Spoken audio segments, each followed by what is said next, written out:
there's really not a way in the world that I or anyone else could introduce a fellow like Woody Hayes. Everything possibly that could be said about him has been said about him. So we got down and brainstormed a little, and we thought, well, if we can't do the best one, we will attempt to do the most unusual one. So I would like to start with the Boyer sisters. I'm sure you've heard of the McGuire sisters. Coach, this is the Boyer sisters. They're also, we're on Midwestern Hayride and a number of things.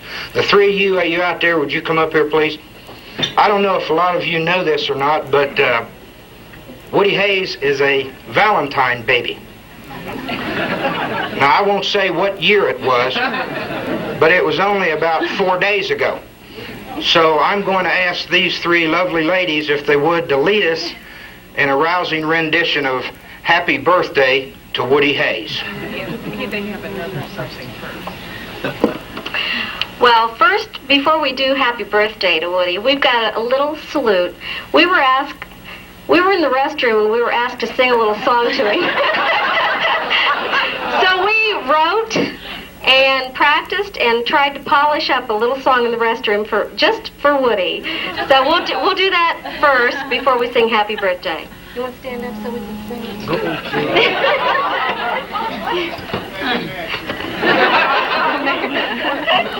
Right here in the middle. Okay. I don't have to sing though, do I? No, you don't have to sing. You just listen. You got it?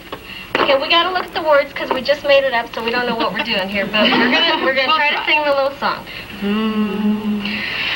We have a little something to say about a coach who is here today. He's great, he's the best in the north, south, east, or west. We're sure you'll agree.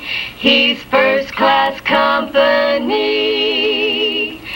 So let's give a rousing welcome to the greatest coach we know. A great big salute, do-do-do-do-do. A great big salute, do-do-do-do-do. Woody Hayes, we love you so.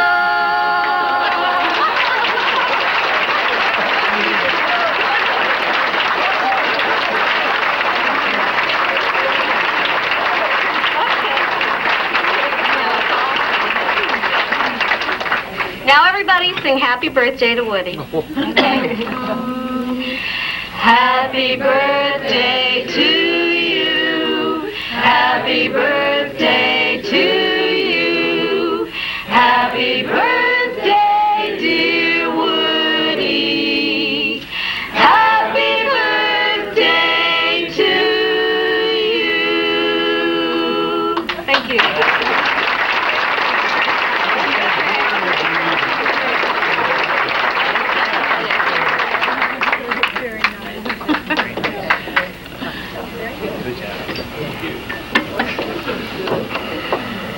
Coach, I don't know how they treat you in Columbus, but we're getting a pretty good start on it down here.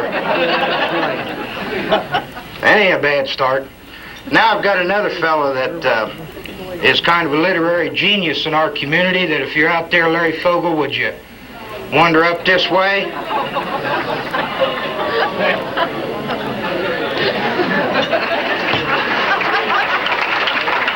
However you want to come up. Larry's wore out about 3 reams of paper and 4 typewriters, and he has a little something he'd like to do right now. The rest of you who don't know me, I'm a poor man's Robert Frost. And this morning, while I was sitting at the table, I had a few thoughts I wanted to write about our guest speaker. I asked Maddie if it's okay, and she said, sure, go ahead. And let me share it with you. This is for you, Woody. And I call it Our Gracious Guest. Welcome, Woody. We want you to know Miamisburg's the greatest in Ohio. Surely you detected our hint of pride. Bird people, you see, are on your side. You've been here once before. Now you're back to tell us more.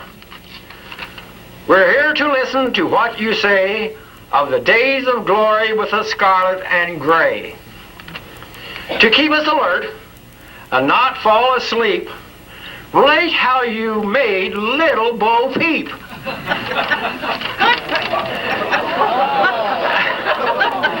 Echo now the praises of OSU amid Buckeye friends loyal and true. Woody, you're a legend. In your time, your peers all agree that's dandy and fine. Now, Woody, before you depart, our love for you is from our heart. Take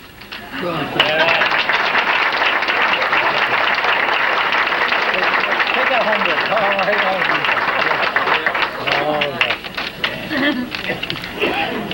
I can't remember that little fella's name that used to run the Gong Show, but I'm all of a sudden starting to feel like it.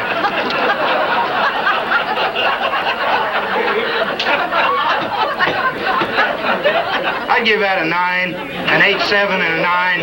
We're all right. Well, it's about that time, but before I bring you up here, Woody, I'd like to take everyone in the audience here back a few years to when Woody Hayes was a starting coach at Mingo Junction High School. He was single then, and his steady girl at the time was a math teacher. Because of that friendship, we were able to secure Woody for tonight's banquet. And right now, I'd like to recognize that math teacher, Mrs. Martha Manuel, and her daughter, Judy Stewart, and her family, and thank them on behalf of me, all these people, and everyone there, because believe me, it was their work that will make tonight's banquet just a little bit extra special. Oh, by the way, Miss Manuel, would you please help me introduce tonight's speaker? Give him a hand.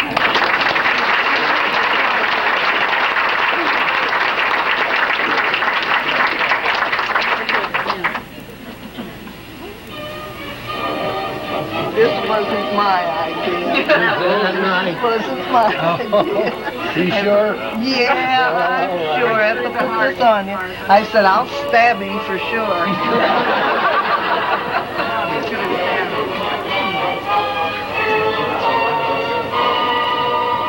But we are glad to have you, Woody. Well, I'm mighty happy to be here. Okay.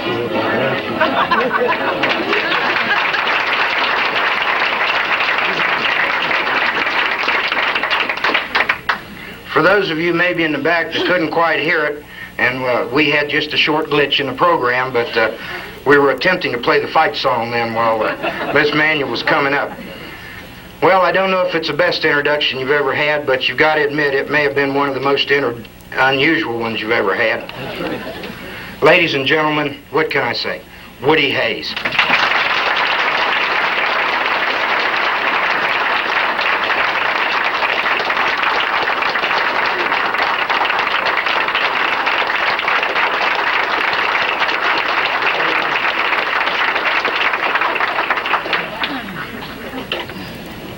Thank you very, very much. And I might ask you if any of you have been introduced by a lady you used to date a half century ago. But it was her daughter who called me, or wrote to me a year ago now, that got the ball rolling for this fine banquet. And I'm happy to be here tonight because of your way of recognizing a citizen in your community, but doing it as an ongoing thing from year to year. And that's bound to have people in your community sort of saying, well, what do people think about me? And you know, that's the big thing in a small town. And I might hurt your feelings when I say small town. Well, you're a heck of a lot bigger than Newcomers Town or Mingo Junction. But to me, small towns have something about them that no other place has in this nation. As a matter of fact, in 1976, there were 15 men seriously considered for the presidency of the United States. All of them were from small towns. In 1980, the 3 who figured prominently, all of them were from small towns. And what is there about a small town? Well, people get to know you. That's what it is. You don't live in anonymity in a small town. You're known for what you are, what you believe, how you behave, how you treat your family, how you treat other people you meet on the street. All of those are big factors. On the campus at Ohio State, some youngster will come up to me, and I'll point at him and I'll say, "You came from a small town." He'd say, "How did you know, Coach?" I'd say, "By the way you act, your open attitude, the way you act." And it is so very important.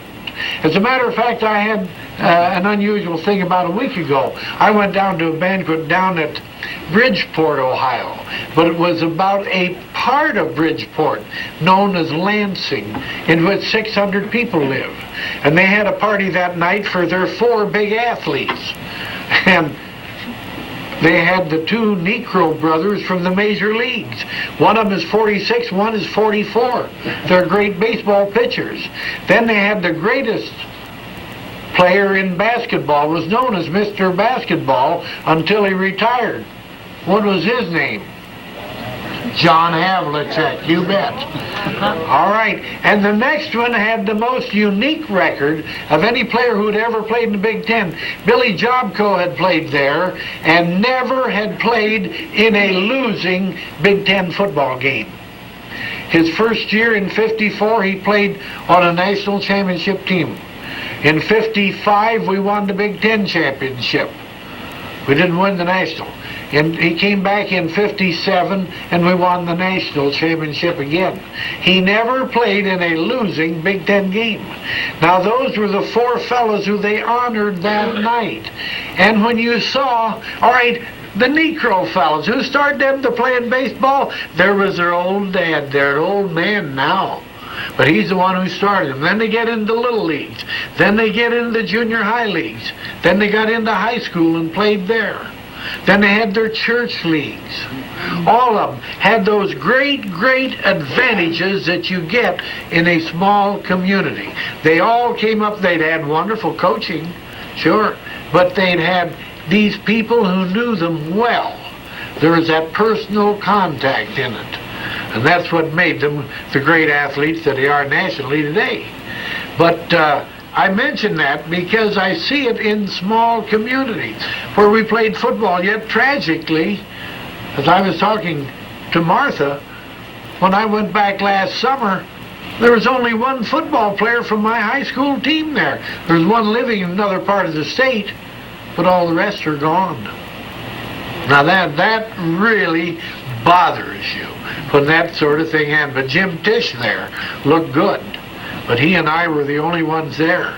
The rest of them were gone.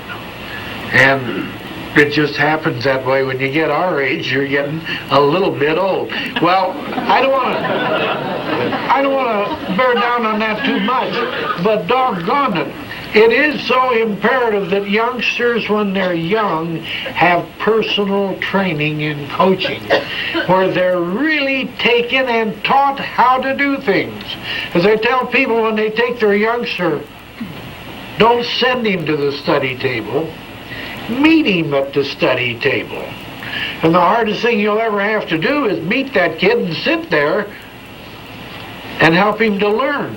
You'll get mad at him, you'll slap him on the shoulders, you'll go into the bathroom and get a drink of water. Just don't neglect one thing. Don't forget to come back. That's the whole story to it. Don't forget to come back. A fellow called me the other day. He said, hey, some young pipsqueak of a newspaper writer. He says, hey, isn't it wonderful what Joe Paterno does with his football players now?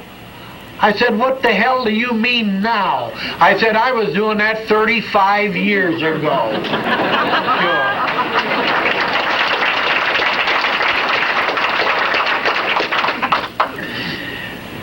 Well, let's see what I've got down here. Incidentally, we've got these Ohio State people are so good. Can you name the big 4 from Ohio State? And somebody's already made a mistake on it tonight on number 1. It ain't Palmer. Number 1 in golf is Jack Nicklaus, of course. Why, sure. All right, next to him, we've already mentioned him, Mr. One in basketball until he retired. Who was that? Hondo. John Havlicek, sure. This lady's pretty doggone smart here. Doggone right. The third one, the only man ever to win the Heisman twice, Archie Griffin. And the fourth, the greatest of all, Jesse Owens. Can you name any other school that can come close to that?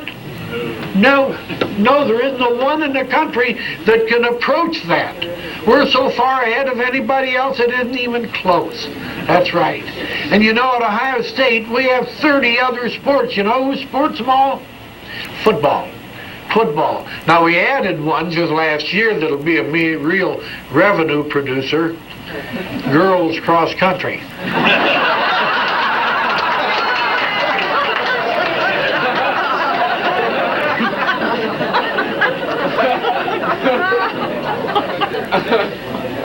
You know, the big thing that I learned about football, and I mean this very seriously, it's the biggest of all. I learned it when I went to New Philadelphia in 1936. There was a coach who later came down to Miami as their athletic director. Short little guy, he yelled at football players louder than any man I ever saw. It's a wonder he didn't give them a mental psych or something.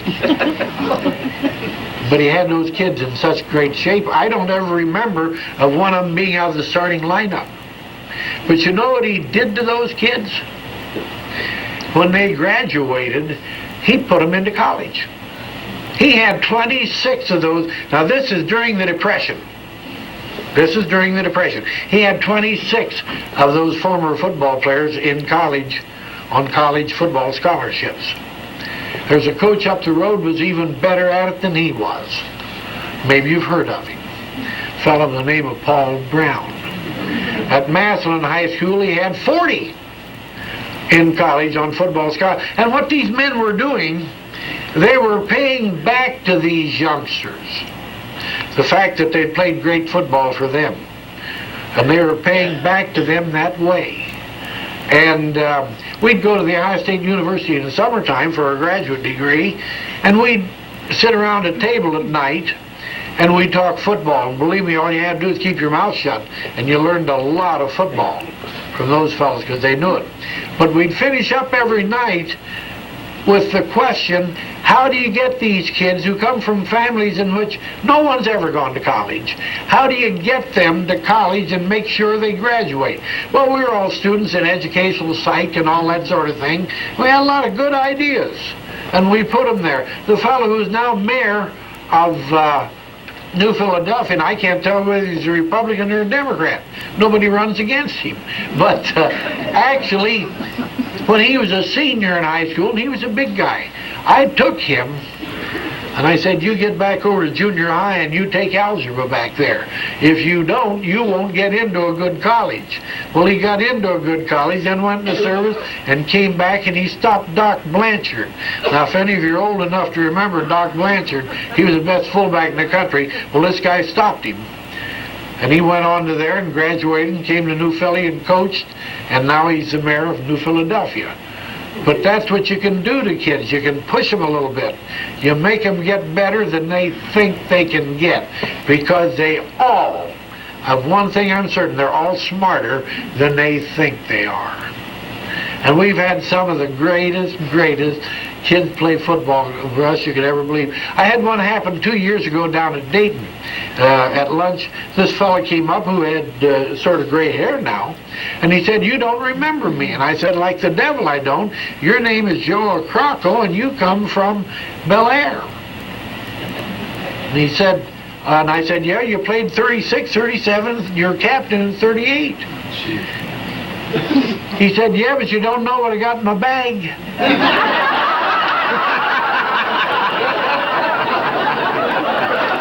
And I said, no, I don't.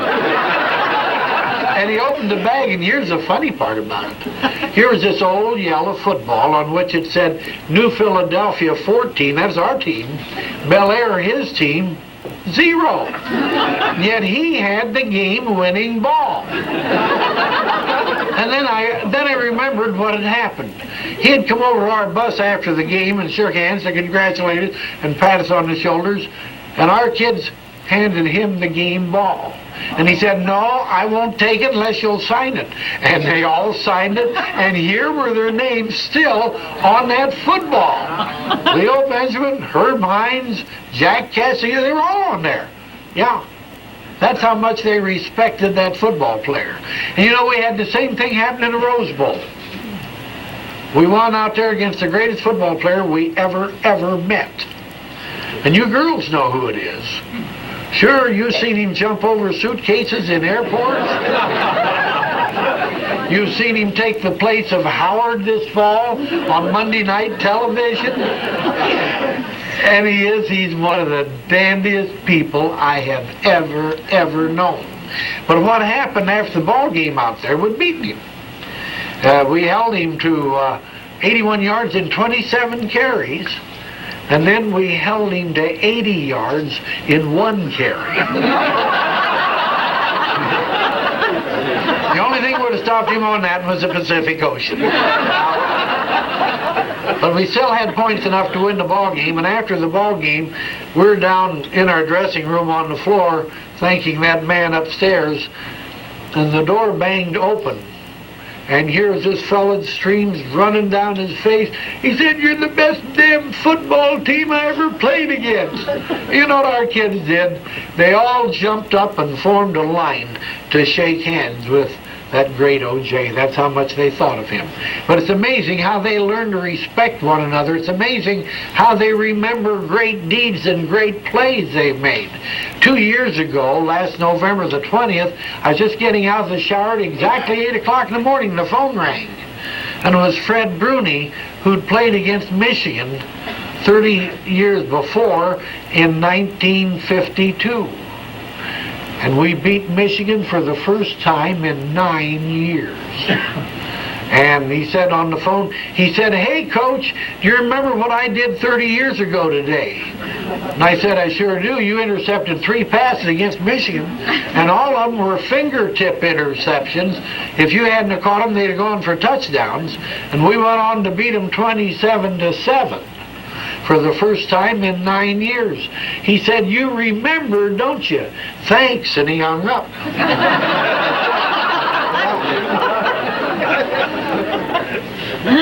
But the last story is just as true as the others, but it's tragic. Last fall, or in the summertime, Dr. Don Unruth called me, and he said, "We'd like to have our team reunion a year early." And he said, "We'd like to have it the first game of the season. Is that okay?" And I said, "Well, sure, we'll work it out." Then I get a call from Greg Lashutka, the city attorney. Same thing. Then I get a call from Mike Kelly up at Worthington Steel, a vice president up there. Same thing. So I knew there was something up. And what it was, one of their players was ill with cancer. And they wanted to have the party before anything bad happened to him. It was Bob Funk, our place kicker. And so we went ahead and had the party at the first game, and then Don Unruth's wife and these other ladies cooked her dinner, and then we went into his garage and saw the movies of the Michigan game and the Minnesota game and the Southern Cal game. Because in those games, Bob Funk had kicked the winning field goal against Minnesota and Michigan, and then kicked the field goal against Southern Cal to put us ahead 17-0. And when you get ahead of Southern Cal 17-0, you're playing pretty darn good ball. He watched them. His wife watched those films. His 2 teenage boys watched those films. And Bob enjoyed them immensely. He went home, and in 3 weeks he was dead. But he and his sons got to see that. A week ago Thursday, we were down to Marietta. Already, it's a fund to put those 2 kids into college on scholarship. We've got over $15,000 that were taken up on the football squad and of the people in Marietta. So those kids will be sure to get the education that their father and mother had. But it's amazing how these kids stick together. It is unbelievable what they do for one another. The feeling of great, great team play makes you enormously proud of them. So I thought I'd tell you those stories tonight.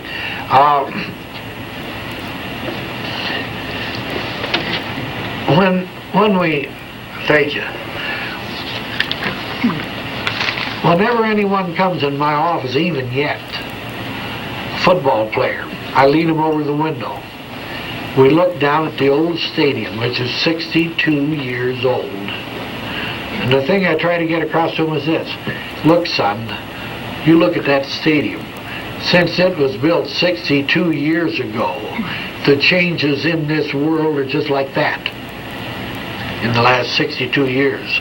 Now you go from the stadium and you can go all the way back to the birth of Christ, and it goes like that. But in the last 62 years, the changes are just like that. One of the magazines about 3 months ago put the things in since Dwight Eisenhower went out of the presidency 25 years ago. The first one they mentioned was the fact that people are living longer, because that governor of Colorado, young fella, 50, to say these old people got to hurry up and die.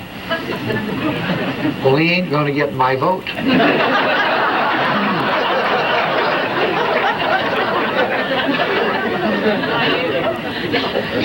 But old people are living longer. They are getting much, much, much more expensive. Your medical costs on it is enormous. But that's one of the problems we do have to face. The second one he mentions there is the Sun Belt thing, of which we're all aware now, more or less. All right, the third one he mentions is the computer revolution. And it is so big you can't believe it. I talked to Hewlett Packard a couple of weeks ago, and I went over their material to make sure I wouldn't make too many mistakes. They're about 50 years old, that company. It started in a one-car garage out in Palo Alto, California. But now, 53% of their business is in computer. I ran into an insurance company that says it's bigger now than Prudential. I'm not sure, but it's awful big. Fellow started out as a football coach. 28, he goes into insurance. At 42, he's got just about the biggest insurance company ever. So I asked his vice presidents, I said, could you have done it without a computer? And they said, no. Couldn't at all. Couldn't keep track of things. And that computer is so big, it's frightening. The thing that frightens me most about it, and this one really frightens me, what effect will it have upon our educated people? Because a person on a computer can figure things out darn fast. Person who doesn't figure it that way is a dummy. And that's all he is. I tell my football players, I say, hey, look it. If you're not going to take computer, make sure you marry a smart girl who did. Because it is a quick way to learn and remember things. And people who don't learn it are in real trouble. And what it'll cause in our social conditions in our country, I don't know. I've always felt, and I got a little bit mad, this is another subject. When I heard that old crotchety admiral say, oh, the guy who Congress brought back as a four-striper after the Navy had retired him. Congress brought him back, and he's the one they put to work on the nuclear submarine. Just smart as hell. But when I heard what he said the other night, I don't know whether he's as smart as he thinks he is.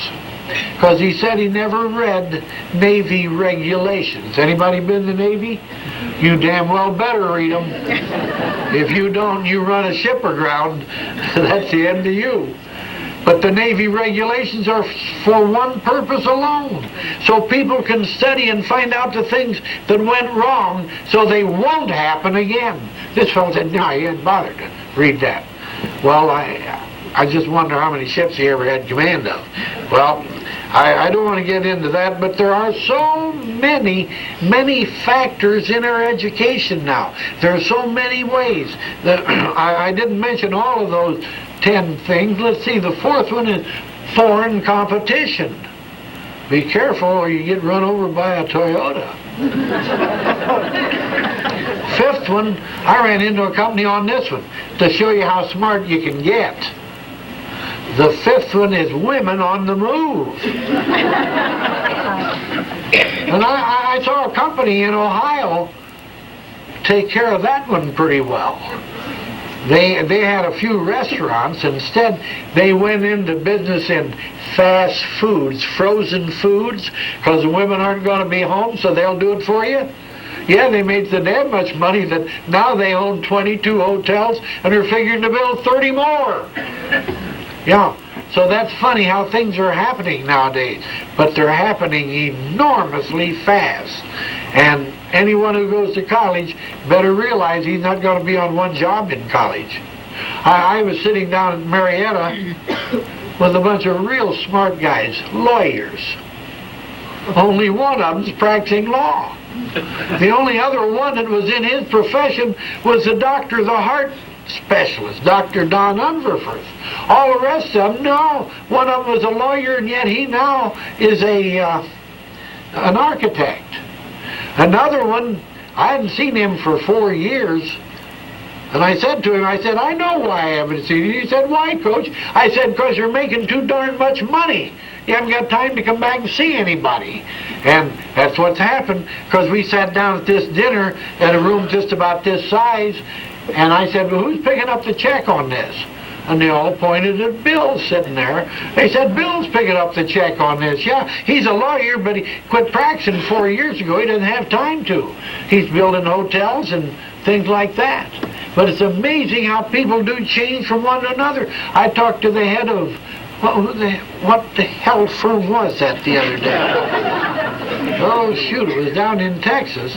And my golly, this guy graduated from it's a hotel firm. He graduated in engineering from Case Tech. But he's not in engineering. No, he's head of a whole hotel chain now. But it's amazing how these people move. And I don't want to belabor that and bore you with it. But these kids who go to college now and say, well, I'm not going to go to college. Well, why not? Because I don't know what I want to take. I said, well, who the hell does know? That's what you go to college for. You go to college to find out what you'll take after you get there. Well, I don't want to bore you with that, but boy, it is important. I ran into one a couple of summers ago in Columbus. The mayor at that time had in mayors from all over the world. I mean, all over. The Russian world, and he had 700 of them in there. So we got a hold of one of them from Stuttgart, Germany, a fellow by the name of Rommel, who was the son of the great German General Rommel. And I had him on television because we're going to have his dad on have the picture of his dad on television, so I wanted this youngster on. Well, he's 54 years old, so he's not exactly a youngster. But as we talked there, I said to him, I said, did your father favor Hitler's order of May 24th, 1940, which caused him to stop and allowed 1/3 British to get away? And he said, yes. I said, I don't believe that. That doesn't sound like your dad. Doesn't sound like General Guderian either. And then he started getting upset with me. And he said, wait a minute, Coach, now there's something you haven't been thinking about. And I said, what's that, Herr Rommel? He said, I come from a great democracy, West Germany. He said, you come from the greatest democracy in the world, United States. He said, my father didn't. He didn't have decisions to make like you and I have. That was the point he made, and he got mad about it. And when I got home that night, I went to bed and I started thinking about what he had said and how he'd said it, and I realized why he got upset. Because I thought of the last decision his father, General Rommel, ever made on this earth. The last decision that man made was to take the poison pill and die so that this boy and his mother could live. That was the decision he got to make. And yet when you think in this great nation of ours, with our great educational system, how many, many, many decisions and choices that you and I get to make, and that your children and our children will get to make. And then you realize why it is so extremely imperative that we have a good educational system. And you know, in football at Ohio State, we're prouder of that than anybody else. We've got 17 colleges at Ohio State. We've had football players in 16 of them. The one we haven't had them in, the College of Nursing. We've had them in every college. Here's one we've got that no other college in the country can boast. For 3 years in a row, the top man in medicine at Ohio State was a former Ohio State football player. Not in pre-medicine, but in medicine. The first one was Dr. Arnold Chanko, who just happened to be All-American in 2 sports, in both football and baseball. Dr. Arnold Chanko. The next one was All Big Ten quarterback, Dr. Don Unverfurth. The third one never got to play football because he had a heart murmur. But he helped his coach, he helped his tutor, because he went into medicine with an undergraduate 3.94 out of a 4-point. And he graduated number 1 in his medical class, too. So we're proud of that. We've graduated some 35 doctors from there in the time that I was head coach. We always had doctors in medical school. We had them in dental college. We had them in engineering, and then darn fools would take engineering, and then they'd go over and take a law degree after they take an engineering degree. It's amazing what they could take and what they would do. And it's amazing the number of fields. We've had some of them be millionaires before they're 30 years old. They're just that sharp. They're just that full of leadership. One of them just became vice president of a big company in Columbus just the other day. Ike Kelly, All-American linebacker Ike Kelly. Now he's a vice president up there. But it's amazing what these kids can do. It's amazing. So,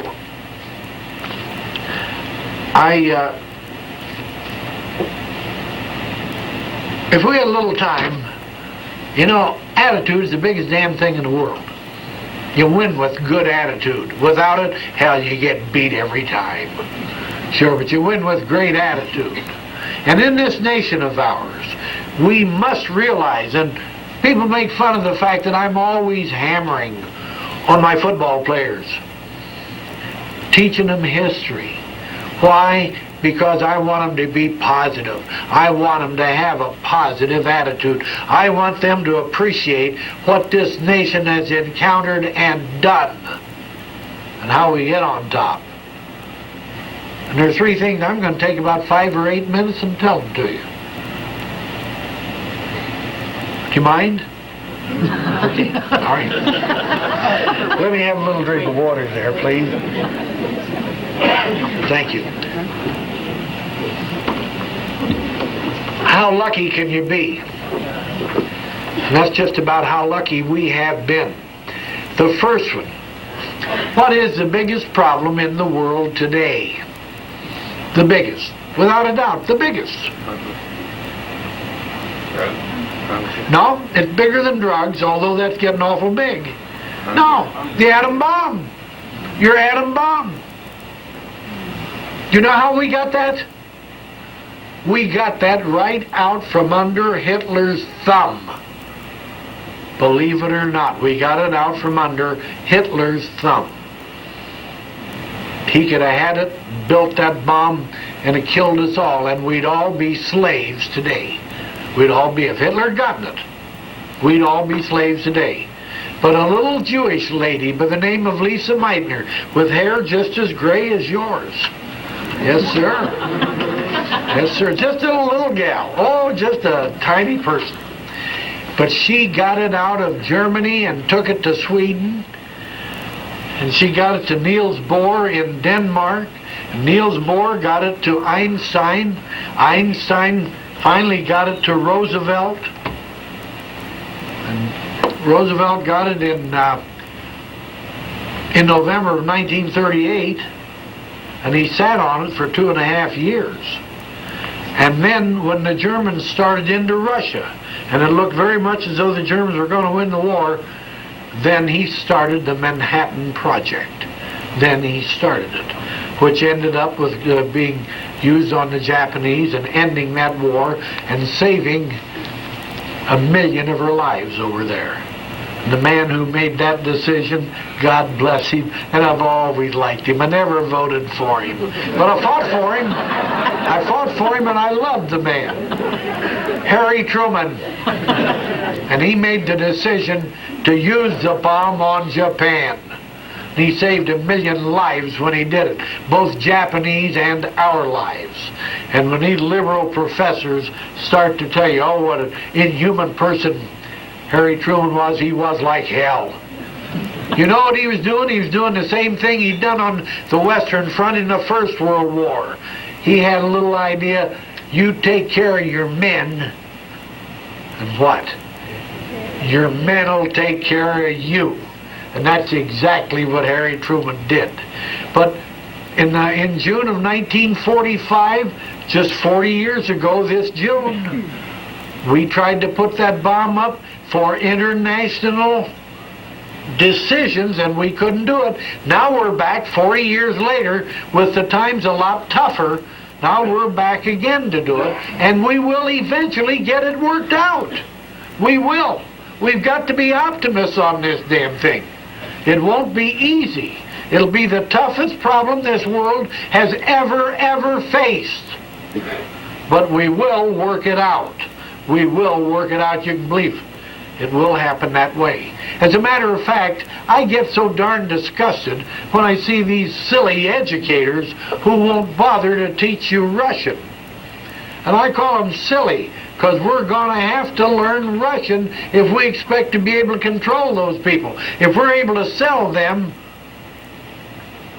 on a democratic society, we've got to be able to talk their language. As a matter of fact, a couple of years ago, the president of the university, who's a good recruiter, had 460 juniors, not junior high, but juniors in high school, a year before they'll graduate. He got them up to university to recruit them.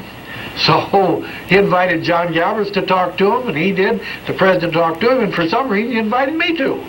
So I talked to him, and the first question I asked, I said, how many of you are taking a foreign language? Now, mind you, these are the best students in Ohio. About half their hands went up. So I said, all right, how many of you are taking Russian? One hand went up, a tall girl in the back of the room. So I said, you come up when I'm through talking, and I'll autograph a $5 bill for you. And she came up, and I said, now, where are you from? She says, oh, I'm an exchange student from West Germany. You know, I told that story out at Lockburn Air Base last spring, and a couple of real handsome Army officers came up, young fellas in their 20s. And they said, Coach, you know, you couldn't be any more right. Well, that always makes you feel good when somebody says something like that. I said, what do you do? Well, they said about that thing of the Russians. He said, we've just come back from there, and those Russians can speak English. Those people our age can all speak English. And he said, now, we had to talk back to them through an interpreter, and we don't know what the interpreter told them. You know, but we do have to learn their language. We have to do that. We have to do it. I tried to do that with my son, and he ended up in law instead of in diplomacy, but he's got a grandson, and I'm going to get on him. Because what the heck, he might be the one boy over there that can help. You never know. It could be your son. It could be your daughter. But it's got to work. It's got to work. It's the biggest problem in the history of the world. But the way we got control of the bomb was through this little Jewish lady, Lisa Meitner, was the one who got it to us. The second one that is almost also a miracle is the Battle of Britain. The Battle of Britain. It's the doggonest thing you ever heard of. That old air general who conducted the Battle of Britain for the British, he was the best damn defense coach there ever was. No, it couldn't be any better. The guy was that good. He was outnumbered over 2-1. But what he did, the British, and don't underestimate them, they broke the German Enigma code.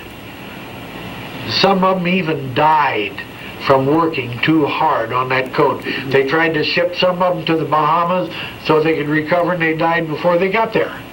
That's just how tough it was, but they worked, and they broke that German Enigma code with the ultra coding machine.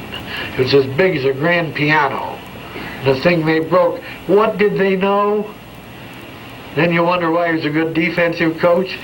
They knew where the Germans were coming from, how many planes, their formation, the time they were going to get to the target. And he didn't send them out over the channel and give them a chance to get shot down. No. He put them up right over the target where they were fresh. And he shot those damn Germans down. You know why their code got broken? Because of their arrogance. They thought it was impossible to break the Enigma code. Yeah. That's why the British did it, because they were so darn smart, and they got it done. Even this man Dowding, General Dowding, he was criticized for the way he fought. But he did it for a purpose and a reason, and it won. And even Churchill was on him. And all of them were on him within 2 months after he had won the battle. They fired him. They fired him. Now, he could have explained the way he fought it if he'd have told about the breaking of the code. But he wouldn't do that, because they're going to need the code for the rest of the war, to utilize it for the rest of the war, and he told nobody. He went to his grave with that secret. The secret was never revealed for 34 years. Finally, in 1974, they came out and told about the ultra decoding machine, but not until then. That's the kind of a man Lord Dowding was. Just a super man. All honor to his name. But if the British had been knocked out, now young lady, you listen here, because that's the trouble. You young people don't appreciate this at all. You don't know what these people went through. So you be sure and listen. And appreciate. Let's see, what's the one I took out of the book? Off of a, here's one that makes you think. Shoot. No, I can't find it now. But, all right, let's stay on this now, because we've taken 2 of them. And the third one was ours. The Battle of Midway. Gordon Prang has written the last book on Midway, and what's it called? The Miracle of Midway. Unbelievable. We had 8 battleships, and they had 8. Of course, all of us were in the mud at Pearl Harbor. They'd been sunk with the damn Japs. Yeah, they'd been sunk with the Japs. We didn't have any. And they had 8. We had 5 cruisers, they had 15. They had 8 carriers, we had 3, and one of them had been badly banged up. We had 15 destroyers, they had 45, 3 times that many. They had a whole flotilla of submarines right there. They had it all. Oh yeah, they had 9 admirals there. How about that? We had 2, and one of them was a substitute. Yeah, he was a substitute, Ray Spruan, who made the 2 greatest tactical decisions that were ever made in combat. That's the kind of very quiet man. If you saw him, you'd say, oh, that guy isn't an admiral. But boy, he thought like an admiral. And he fought like an admiral, too. But we won that battle that day. As a matter of fact, at 10:30 in the morning, the Japanese were winning the war. At 10:36, they had lost the war. They had lost it, because we had sunk the Kaga, the Akagi, and the Suryu. That afternoon, we got the Horyu. Now, there were 2 more that weren't there, that had been knocked out at Coral Sea a few weeks before. That is the Shokaku and the Zuikaku. You know why that's so damned important? Those are the very 6 carriers that had bombed Pearl Harbor 6 months before. Those were the carriers that bombed Pearl Harbor and had sunk all of our ships there. And they had done that before war had been declared. Now, you can't tell me that that man upstairs doesn't like us. He does like us. We live better than other people. We forgive and we forget. We've been the thing that has kept Japan from going communist. We kept the Russians out of there. And we put a man in there who's wonderful. And you girls would like him. Oh, boy. General MacArthur. I got to introduce him at the last speech he made in this world. I'm honored by that. He was a handsome man, and those coaches stood up and applauded for 15 minutes after he finished. But what he did in Japan, you women will get a kick out of this. He went over there, and he said to their diet, he said, you know, you're going to give the women the right to vote. And they were going to kill that with silence. They, all that stuff, you know, that mumbo jumbo. And he said, wait a minute. He said, now wait a minute. He said, you listen to me. I'm going to give you 4 months to do that. And if you don't do it, I'll do it for you. And he said, oh yes, and on top of that, you're going to give women the same rights in court that their husbands have. Would you like that? You bet you would. You're doggone right. And then somebody came to him and said, now you've got to go see the emperor and pay your respects to him. I don't know his exact words, but he said, I will like hell. Yeah. He said, no, we won the war. He comes to me. I don't go to him. And Hirohito came to him, and he treated him with the dignity and courtesy that he deserved. But he came to MacArthur. MacArthur didn't go to him. MacArthur was just that kind of a man. And it is amazing what a Christian attitude we have, because we do forgive and forget. And now we're back into this thing again. And we've got to solve these problems. There aren't any easy problems. There's nothing in this world that's easy. As a matter of fact, I'll close now with football and what we learned from football. We had 460 of the players.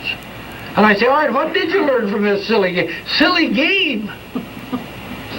One of them said to me, who'd been a millionaire by the time he's 30, he said, hey, the first thing you learn when you get knocked down, you get up and dust yourself off and go again. And you go back to the huddle and you get the play.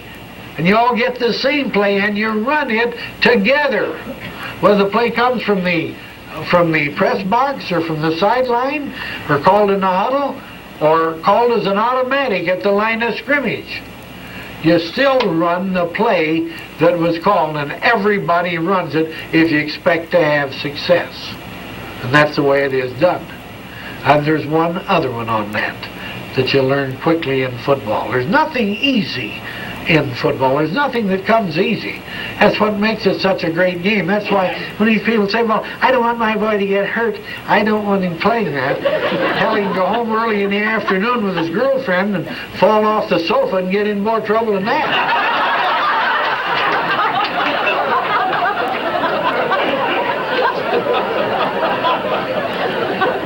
Or he can take one of those games and kick the silly ball around and all that. Yeah. But in football, there's nothing that comes easy. As a matter of fact, in football, I've never yet seen a man make a tackle with a smile on his face, because it doesn't come easy. Thank you very much.